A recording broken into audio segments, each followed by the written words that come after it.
Euro കപ്പിൽ pre quarter lineup ആയതോടെ ഏവരുടെയും ശ്രദ്ധ പിടിച്ചുപറ്റിയത് മൂന്നാം സ്ഥാനത്തെത്തി അടുത്ത റൗണ്ടിലേക്ക് യോഗ്യത നേടിയ ടീമുകളാണ്.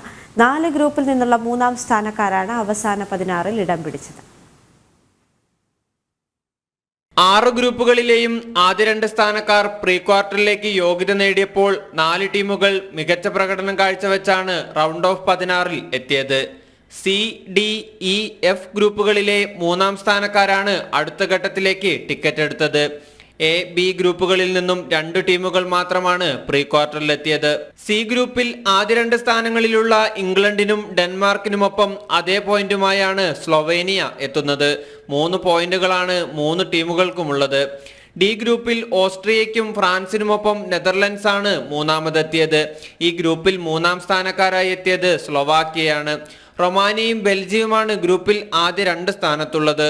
ഗ്രൂപ്പ് എഫിൽ നിന്ന് മൂന്നാം സ്ഥാനത്തെത്തി പ്രീ ക്വാർട്ടറിൽ പ്രവേശിച്ചത് ജോർജിയയാണ്. പോർച്ചുഗലും തുർക്കിയുമാണ് ഗ്രൂപ്പിലെ ആദ്യ 2 സ്ഥാനത്തുള്ളത്. സ്പോർട്സ് ഡെസ്ക്, ജനം.